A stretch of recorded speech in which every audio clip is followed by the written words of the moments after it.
Hello दोस्तों, कैसे हैं आप सब। किसी राज्य में एक प्रसिद्ध चित्रकार रहता था।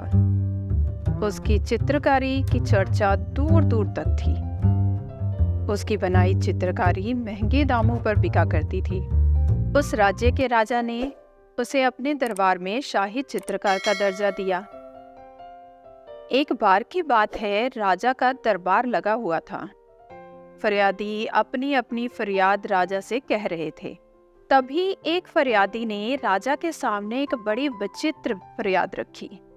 उसने राजा से कहा कि वह एक मनोवैज्ञानिक चिंता में है और वह चिंता उसे हर पल परेशान कर रही है। न सोने देती है, न चैन से खाने देती है।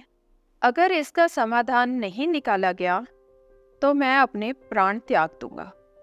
फरियादी की ऐसी बात सुनकर राजा को बड़ी हैरानी हुई कि आखिर ऐसी कौन सी समस्या है जिसकी वजह से आदमी अपने प्राण त्यागना चाहता है। राजा ने उस आदमी से उसका कारण पूछा। फरियादी ने बताया कि वह बहुत पहले एक अच्छा मूर्तिकार हुआ करता था। बड़ी अच्छी अच्छी मूर्तियां बनाया करता था। एक दिन उसने बहुत ही सुंदर मूर्ति बनाई और उसे बेचने के लिए सड़क के किनारे खड़ा कर दिया। कुछ दिनों के पश्चात उस मूर्ति के आगे एक खत मिला। खत की बात सुनते ही दरबार में बैठे सभी दरबारियों की उत्सुकता बढ़ गई। राजा ने पूछा, क्या था खत में? मूर्तिकार ने बताया कि उसमें लिखा था, ये दुनिया की सबसे बदसूरत मूर्ति है। बस उस दिन के बाद से वह कोई भी मूर्ति अच्छे से बना नहीं पाया। उससे कोई भी मूर्ति अच्छी नहीं बन पा रही। उसके मन में ये बात घर कर गई कि वो अच्छा मूर्तिकार नहीं है।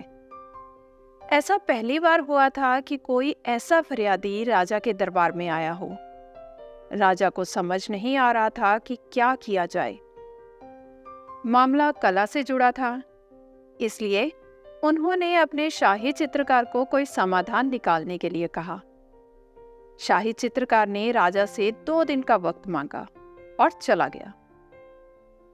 चित्रकार ने एक बहुत सुंदर चित्रकारी बनाई और शहर के चौराहे पर टंगवा दी। उस पर उसने लिखा कि जिस किसी को भी इस चित्रकारी में कमी नजर आए, वो काले कलम से एक निशान लगा दे।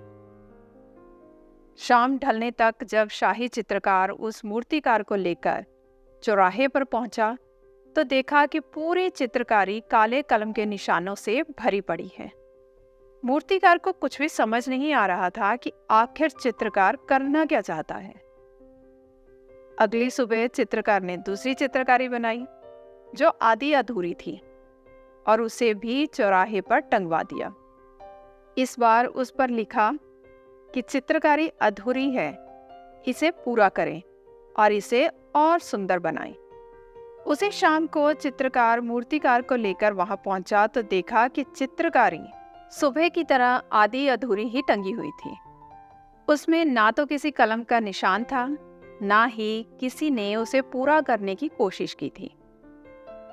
मूर्तिकार को अब समझते देर ना लगी। वह समझ गया था कि ये दुनिया कमियां निकालने, बुराई करने और लोगों को गिराने में अपनी सारी ऊर्जा खर्च करती है, बनाने में नहीं। ये मनुष्य पर निर्भर करता है कि वो उन नकारात्मक चीजों से कैसे बचता है। हर किसी का अपना नजरिया है। किसी और के नजरिए से अपनी जिंदगी की दिशा और दशा कभी तय ना करें। तो दोस्तों, आशा करती हूँ आज की कहानी आपको अच्छी लगी होगी और कमेंट करके बताएं कि आप इन नकारात्मक चीज़ों के प्रभाव से कैसे बचते हैं। धन्यवाद।